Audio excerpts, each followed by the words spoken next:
혹시 평소에 잘 맞던 바지 단추가 어느 순간부터 예전처럼 잠기지 않는다는 걸 느껴본 적이 있습니까? 식사량은 크게 달라지지 않았는데도 말입니다. 밤이 되면 특히 손발이 차거나 특별한 이유 없이 손끝이 저릿저릿한 느낌이 들지는 않습니까? 또 매일 아침 눈을 뜨면 전날 밤에 많이 먹지 않았는데도 배가 무겁고 더부룩하게 느껴지지는 않습니까? 많은 사람들은 이것을 단순히 나이가 들어서 생기는 변화, 시간이 지나며 몸이 노후화되는 과정이라고 생각합니다. 하지만 사실 이런 신호들은 결코 가볍지 않습니다. 이것은 당신의 몸속에서 당신이 생각하는 것보다 훨씬 더 조용하고 위험한 변화가 진행되고 있다는 신호입니다. 복부 지방은 단순한 지방이 아닙니다. 그것은 장의 움직임이 느려지고 노폐물이 오랫동안 쌓이며 혈관에 기름때가 끼고 체온이 충분히 높지 않아 에너지를 제대로 태우지 못한 결과입니다.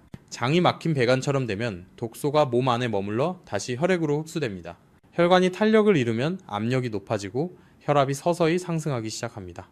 그리고 체온이 떨어지면 신진대사가 느려지면서 내장 지방은 계속해서 쌓이게 됩니다. 많은 사람들은 혈압이 이미 높아지고 배가 불룩해지며 손발이 자주 차가워지거나 더 나아가 심혈관 합병증에 직면하고 나서야 문제를 인식하게 됩니다. 만약 지금 당신이 이런 상태라면 오늘 내용의 끝까지 꼭 함께 해주시기 바랍니다. 계속하기 전에 일상생활에서 쉽게 실천할 수 있는 건강 지식에 관심이 있다면 채널을 팔로우하고 구독과 댓글을 남겨주세요. 더 자세히 알고 싶은 분들은 아래에 댓글로 숫자 1을 남겨주시면 제가 직접 읽고 답변 드리겠습니다. 오늘은 매우 익숙하고 가격도 저렴하지만 올바르게 사용하면 단 며칠 만에 장이 한결 가벼워지고 혈관이 더 원활해지며 복부 지방이 서서히 줄기 시작할 수 있는 한 가지 식재료에 대해 이야기하겠습니다. 그리고 여기서 중요한 질문이 하나 생깁니다. 왜 항상 같은 효과가 나타나지 않는 것일까요? 그 차이를 결정하는 요인은 무엇일까요? 저는 유호진이며 30년 이상의 경력을 가진 전문의로 현재 대학병원에서 근무하고 있습니다. 오랜 시간 고령 환자들을 관찰하면서 저는 많은 건강 문제가 약에서 시작되는 것이 아니라 우리가 매일 무엇을 어떻게 먹느냐에서 시작된다는 사실을 깨달았습니다. 특히 겨울철에는 더욱 그렇습니다. 이제 본론으로 들어가겠습니다. 오늘 이야기의 중심은 겨울철 무입니다. 단순한 무가 아니라 대략 11월부터 2월 사이에 수확된 무를 말합니다. 이것은 느낌의 차이가 아니라 생물학적인 차이입니다. 겨울무는 여름무에 비해 식이섬유 함량이 눈에 띄게 높고 비타민 C의 양도 상당히 증가합니다. 추운 환경에서 무는 생존을 위해 뿌리 부분의 당분과 수분, 영양분을 더 많이 저장해야 하는데 이는 일종의 자기보호 메커니즘과 같습니다. 이때 영양 밀도는 가장 높은 수준에 도달합니다. 안타깝게도 대부분의 사람들은 이 사실을 거의 신경 쓰지 않습니다. 무는 그냥 무일 뿐, 언제 사든 똑같다고 생각합니다. 하지만 사람의 몸, 특히 60세 이후에는 이 차이가 매우 중요해집니다. 나이가 들수록 장의 연동운동은 느려지고 음식물이 장을 통과하는 시간은 젊었을 때에 비해 거의 2배로 늘어납니다. 장은 점점 힘이 약해지는 펌프처럼 되어 노폐물을 밖으로 밀어낼 충분한 힘을 잃게 됩니다. 그 과정에서 수분은 다시 흡수되고 변은 더 딱딱해지며 독소가 재흡수되기 쉬워져 만성염증과 복부 비만의 토대가 만들어집니다. 혈관도 예외는 아닙니다. 원래 고무줄처럼 탄력 있던 혈관벽은 시간이 지나면서 점점 딱딱해집니다. 탄력을 잃으면 혈압이 올라가고 지방과 콜레스테롤이 혈관벽에 더 쉽게 달라붙습니다. 겨울무에는 혈관벽을 보호하고 염증 반응을 완화하는 성분들이 들어있지만 핵심은 이것입니다.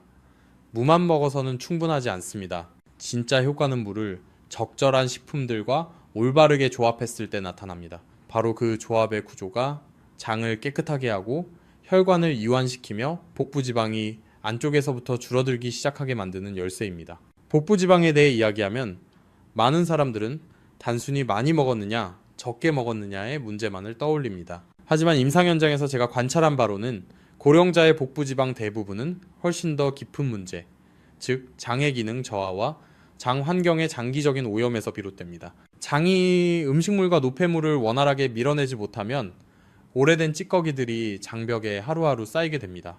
이것은 복부 팽만이나 소화 불량을 유발할 뿐만 아니라 다시 혈액으로 흡수되는 독소의 근원이 되어 조용히 만성염증을 촉발하고 내장 지방의 축적을 가속화합니다. 겨울철 무는 풍부한 거친 식이섬유를 가지고 있어 장 속에서 커다란 빗자루와 같은 역할을 합니다. 장의 연동 운동을 자극해 노폐물 덩어리를 앞으로 밀어내는 힘을 제공합니다. 하지만 이것만으로는 효과가 충분하지 않습니다. 수년간 무와 채소를 먹어왔는데도 배는 여전히 나오고 장은 여전히 느린 사람들이 많은 이유는 이 조합에서 두 번째 중요한 퍼즐 조각, 바로 사과가 빠져있기 때문입니다. 많은 고령자들은 사과가 달고 당분이 많아 살이 찔 수 있다며 꺼립니다. 이 인식은 반만 맞습니다. 사과 속의 당은 혈당을 급격히 올리는 빠르게 흡수되는 단순당이 아닙니다. 무엇보다 중요한 것은 사과 껍질에 들어있는 펙틴이라는 성분입니다. 펙틴은 특별한 형태의 수용성 식이섬유로 물을 만나면 팽창의 젤 형태를 이루며 마치 마른 스펀지가 물에 들어가 부풀어 오르는 것과 같습니다. 펙틴이 장에 들어가면 물을 흡수해 부풀고 장벽을 따라 달라붙습니다. 이 젤층은 장 점막에 오래 붙어 있던 찌꺼기들을 부드럽게 긁어내는 역할을 하며 동시에 장 안의 일부 지방과 콜레스테롤을 감싸 혈액으로 흡수되기 어렵게 만듭니다. 하지만 펙틴만 있고 밀어내는 힘이 없다면 찌꺼기는 떨어질 수는 있어도 완전히 밖으로 배출되지는 못합니다. 이때 무에 들어있는 거친 식이섬유가 밀대 역할을 하여 펙틴에 의해 느슨해진 모든 노폐물 덩어리를 한꺼번에 쓸어내 밖으로 보내줍니다. 이것이 바로 이 두 가지가 반드시 함께 사용되어야 하는 이유입니다. 또 하나 매우 중요한 요소는 장내 미생물입니다. 나이가 들수록 장 속의 유익균 수는 점점 줄어듭니다. 이 유익균들은 장 점막을 보호하는 경비대와 같아서 장 장벽을 유지하고 유해균의 증식을 억제하는 역할을 합니다. 이 보호막이 약해지면 장은 쉽게 염증이 생기고 쉽게 새게 되며 독소가 혈액으로 더 쉽게 침투하게 됩니다. 사과 속의 펙틴은 바로 이 유익균이 가장 좋아하는 먹이입니다. 펙틴이 공급되면 유익균이 다시 자라고 늘어나 장 환경이 점차 안정됩니다. 척박한 땅에 맞는 비료를 주면 좋은 풀은 자라고 잡초는 밀려나는 모습에 비유할 수 있습니다. 여러 연구에 따르면 무와 사과를 함께 사용할 경우 음식물이 장을 통과하는 시간이 눈에 띄게 짧아지고 고령자에서 배변 빈도 역시 뚜렷하게 개선됩니다. 그러나 이 효과는 장에만 국한되지 않습니다. 이 조합은 혈관에도 직접적인 영향을 미칩니다. 사과에는 퀘르세틴이라는 항산화 성분이 들어있는데 이는 혈관벽의 염증 반응을 완화하는 데 도움을 줍니다. 혈관벽에 염증이 생기면 미세한 손상이 발생하고 바로 그 지점에 콜레스테롤이 쉽게 달라붙어 동맥경화 반점이 형성됩니다. 혈관벽을 하나의 벽이라고 생각하면 벽에 금이 가면 먼지가 쉽게 달라붙는 것과 같습니다. 퀘르세틴은 이러한 균열을 줄이는 역할을 합니다. 겨울무는 비타민 C가 풍부합니다.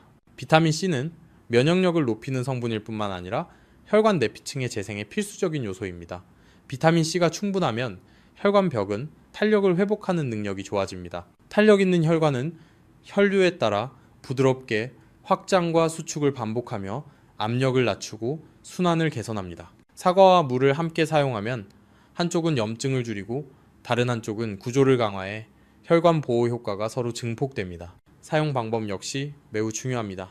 각각 따로 먹을 경우 생무는 매운맛으로 위를 자극할 수 있고 사과를 단독으로 먹으면 일부 사람들에게서는 당 흡수가 빨라질 수 있습니다. 두 가지를 함께 갈아 음료 형태로 만들면 무의 매운맛은 중화되고 무의 식이섬유는 사과의 당 흡수를 늦춰줍니다. 서로의 단점을 보완하면서 장점은 그대로 살리는 조합입니다. 저는 70대 초반의 한 노인을 오랫동안 관찰한 적이 있습니다.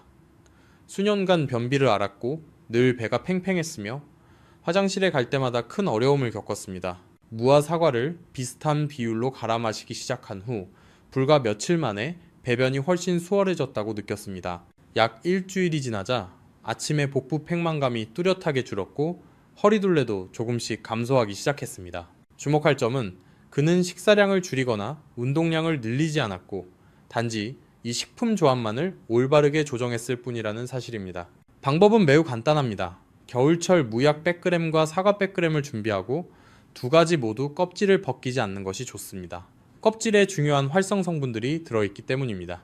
여기에 물, 반, 컵 정도를 넣고 믹서로 곱게 갈아줍니다.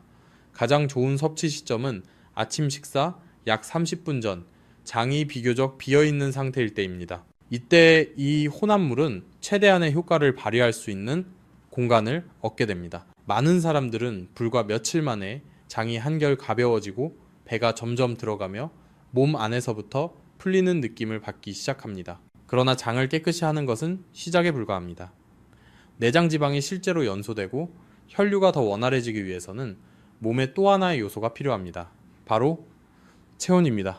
그리고 이것이 이 흐름에서 다음으로 이어질 이야기입니다. 장이 한결 가벼워지기 시작하면 많은 사람들은 복부 지방도 곧바로 줄어들기를 기대합니다.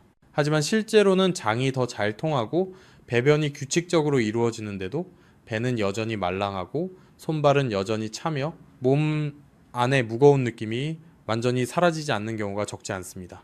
그 이유는 흔히 간과되는 한 가지 요소, 바로 체온에 있습니다. 체온이 낮으면 몸은 난방이 없는 방과 같습니다. 아무리 깨끗하게 정리해도 충분히 따뜻하지 않으면 에너지는 효율적으로 소모되지 않고 내장 지방은 계속 남아있게 됩니다. 나이가 들수록 몸의 보온 능력은 눈에 띄게 떨어집니다.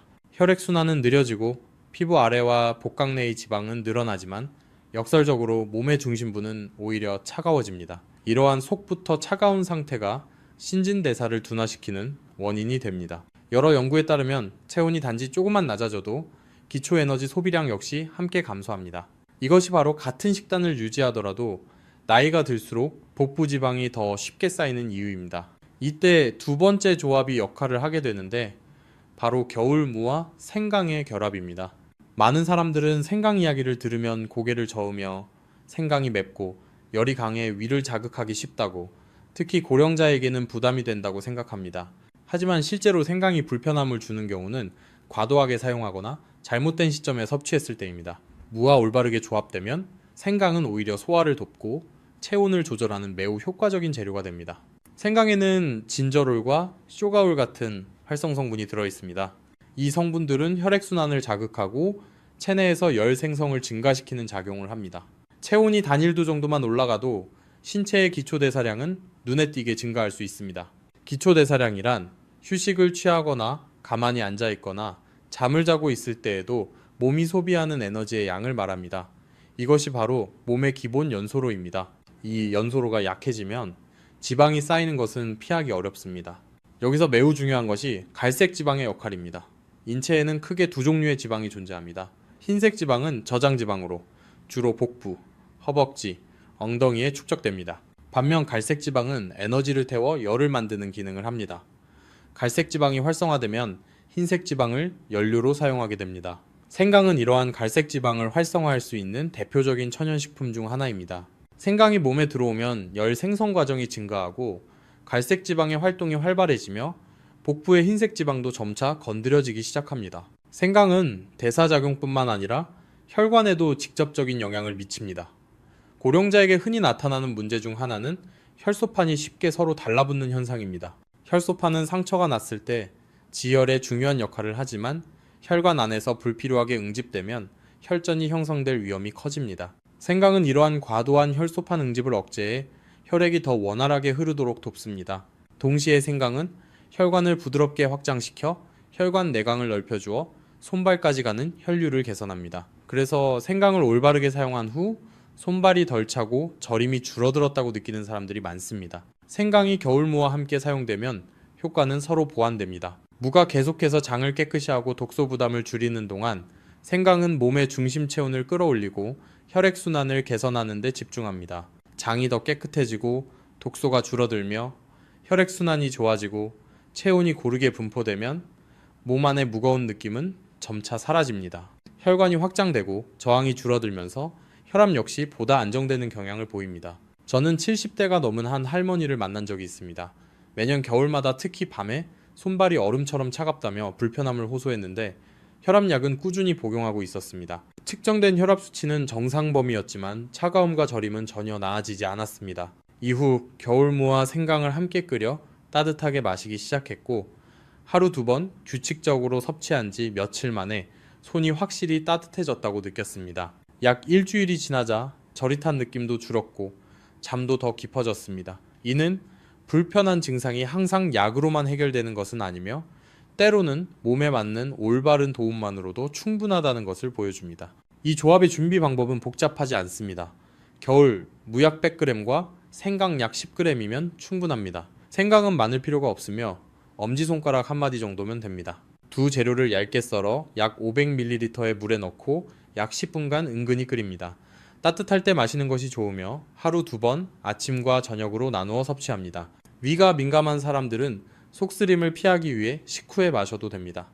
체온이 올라가고 장이 한결 가벼워지면 많은 사람들은 배가 부드러워지고 옷이 더 편하게 맞으며 몸이 전반적으로 더 가볍고 유연해졌다는 느낌을 받기 시작합니다. 하지만 복부지방과 혈관이 진정으로 완전히 해방되기 위해서는 아직 하나의 중요한 요소가 더 남아 있습니다.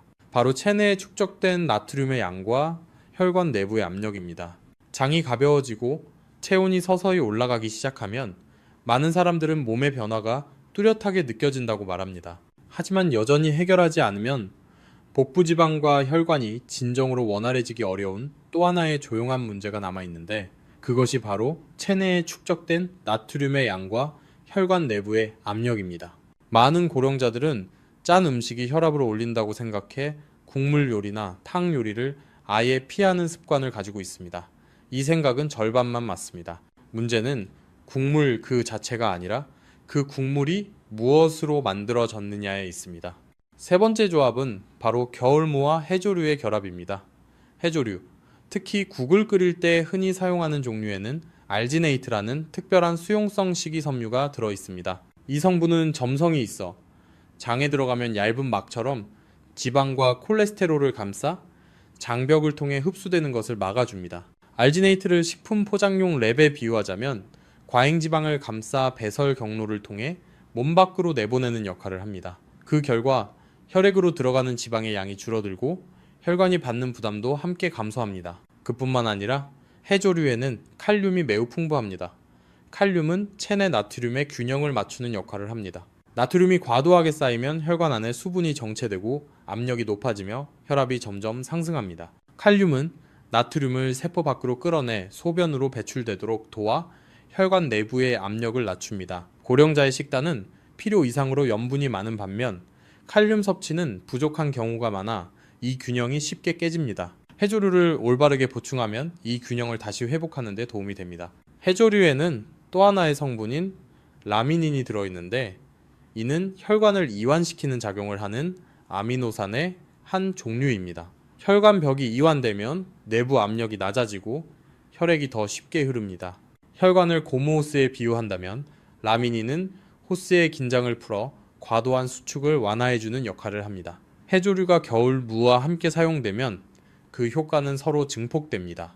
무의 식이섬유는 계속해서 장을 돕고 해조류의 알지네이트, 칼륨, 라미닌은 동시에 혈중지방과 혈압에 작용합니다. 저는 70대가 넘은 한 노인을 오랫동안 관찰한 적이 있습니다.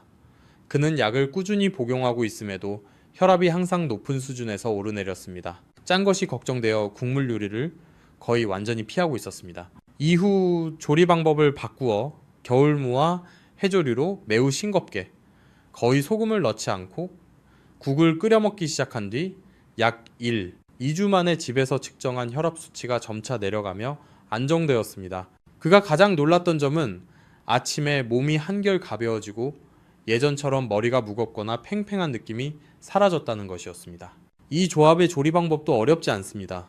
겨울 무약 100g과 말린 해조류 약 10g, 손바닥 크기 정도의 해조류 한 조각이면 충분합니다. 무는 큼직하게 썰어 해조류와 함께 약 1리터의 물에 넣고 무가 투명해질 때까지 끓입니다. 해조류 자체에 자연스러운 단맛이 있어 대부분 소금을 넣을 필요가 없습니다. 너무 밍밍하게 느껴질 경우에만 먹기 쉬울 정도로 아주 소량의 간만 더하면 됩니다. 국물과 건더기를 함께 먹어도 되고 국물만 마셔도 되며 특히 저녁에 섭취하기에 적합합니다.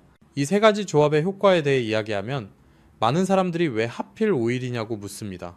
5일은 임의로 정한 숫자가 아닙니다. 장은 환경이 바뀌기 시작하는데 약 2-3일이 필요하고 유익균 역시 적응하고 증식하는 데 시간이 필요합니다. 혈관과 순환계도 온도와 압력의 변화에 반응하는데 며칠이 더 걸립니다. 몸은 하나의 땅과 같아서 오늘 씨를 뿌렸다고 내일 바로 열매를 기대할 수는 없습니다. 5일은 몸이 신호를 인식하고 조정을 시작하는 최소한의 시간입니다. 5일 동안 올바르게 적용한 뒤 많은 사람들은 장이 가벼워지고 손발이 따뜻해지며 혈압이 점차 안정되는 것을 느낍니다. 이것은 종착점이 아니라 출발점입니다. 매일 세 가지 조합을 모두 사용할 필요는 없습니다. 어떤 날은 무와 사과를, 다른 날은 무와 생강을, 또 다른 날은 무와 해조류를 사용하는 식으로 번갈아도 됩니다. 몸에는 다양성이 필요하고 동시에 자신의 반응을 귀 기울여 들어야 합니다. 편안함이 느껴지면 그 조합이 맞는 것이고, 무겁거나 불편하다면 양을 조절해야 합니다. 주의가 필요한 경우도 있습니다. 당뇨약을 복용 중인 사람은 사과의 양을 줄이거나 비율을 조정해야 합니다. 신장 기능이 저하된 사람은 칼륨이 신장을 통해 배설되므로 해조류 섭취량에 주의해야 합니다. 장이 매우 민감한 사람은 소량으로 시작해 장이 천천히 적응하도록 해야 합니다. 이것들은 금지하기 위함이 아니라 각자의 몸에 맞게 조절하기 위한 조언입니다. 제가 가장 강조하고 싶은 점은 이 세 가지 조합이 단기간에 끝내는 요법이 아니라는 것입니다. 이것은 몸과의 대화에 가깝습니다. 장이 정화되고 체온이 올라가며 과도한 나트륨이 배출되면 복부 지방과 혈관은 자연스럽게 서서히 풀리기 시작합니다. 모든 것을 한꺼번에 할 필요는 없습니다. 오늘 부엌에 있는 재료로부터 시작하면 됩니다. 마지막으로 아주 소박한 말을 전하고 싶습니다. 겨울무는 귀한 식재료가 아니고 사과나 생강, 해조류 역시 구하기 어렵지 않습니다. 하지만 올바르게 조합되었을 때 이들은 몸 안에서 매우 실제적인 변화를 만들어낼 수 있습니다. 오늘부터 시작한다면 며칠 후 분명한 차이를 느끼게 될 것입니다. 여기까지 함께 해주셔서 감사합니다. 이 내용이 도움이 되었다면 좋아요를 누르고 채널을 구독해 앞으로도 저와 함께 건강 이야기를 이어가시길 바랍니다.